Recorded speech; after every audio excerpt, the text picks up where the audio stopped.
Hey, Houston, we've had a problem here. This is Houston. Say again, please. Houston, we've had a problem. Houston, we have a problem today. We're going to learn about what's called the equation of motion. And also in this, we're going to learn about like a special case and a type of problem that you're going to have to solve. So the equation of motion is this, very simple. It is x is equal to x initial plus v initial in the x direction times t plus 1/2 a in the x direction t squared.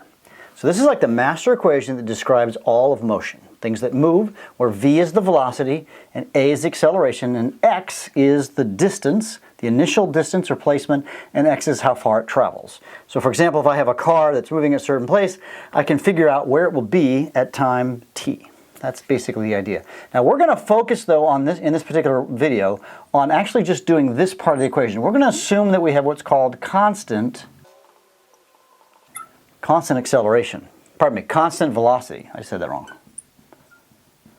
Where if you have constant velocity, by definition, the acceleration is equal to 0. So if acceleration is 0, then we're just going to look at this particular kind of a situation. All right? Let's do a sample problem. So let's say we've got a dude right here.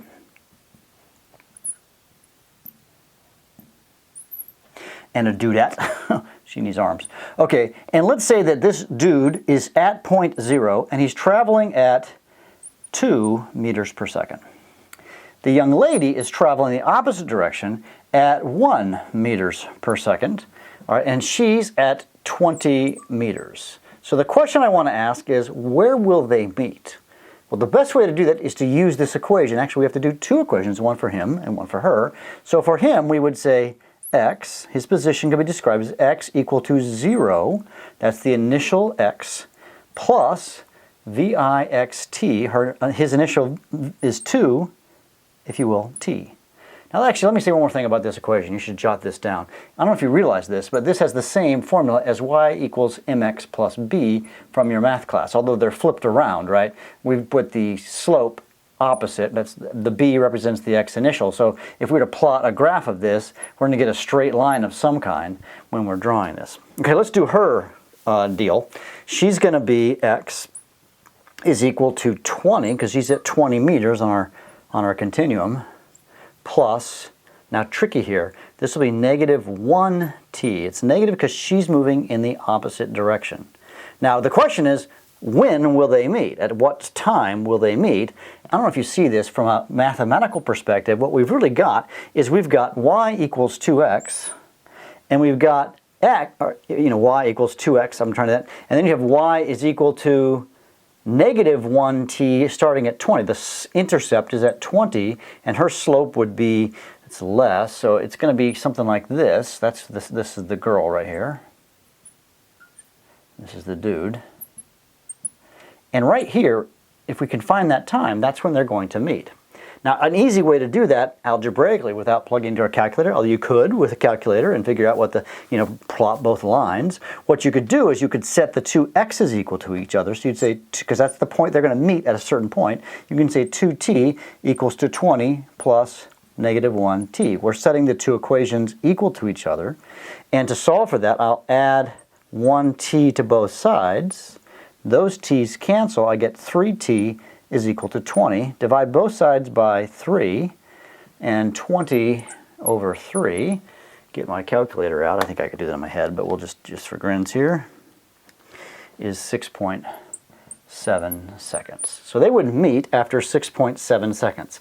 Now you might get a different question too. You might say, where will they meet? Say the 6.7, that means at 6.7 seconds, they're going to meet at 6.7 seconds. They're going to meet somewhere here, right? Because he's traveling faster than her. But the way you could do this is you could just plug this into the equation. He will be at time 6.7, 2 times 6.7. So he will meet, sorry, I just took, I'm trying to find a place here, x equals 2 times 6.7, the 0 is not important, and that comes out at 13.3 meters. By the way, you could just as easily plug into this equation. You can say 20 plus negative 6.7, right, because the time was 6.7, and that comes out to 13.3 meters as well.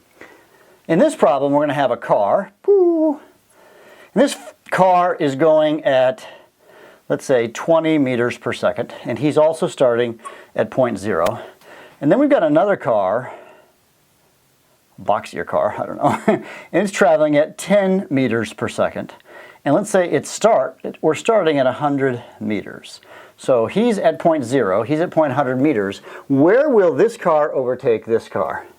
Again, we're going to write our equations. The equation for number 1, we can say x is equal to 0 plus 20t. Does that make sense? And this will be x is equal to 100 plus 10t. There's no negatives because they're both moving in the positive direction. And if we were to solve this graphically, 0 plus 20t, that'd be a pretty steep angle for the fast car, right? And the second car is starting at 100 meters, and he's traveling at half the speed, so the slope is about half. And so it's going to maybe look like that. That's the slow car. And of course, this is the spot. You could graphically draw this, or you could, in this case, it might be easier just to solve it mathematically. So I can say 20t is equal to 100 plus 10t. Subtract 10t from both sides. That gets 10t is equal to 100. Divide both sides by 10.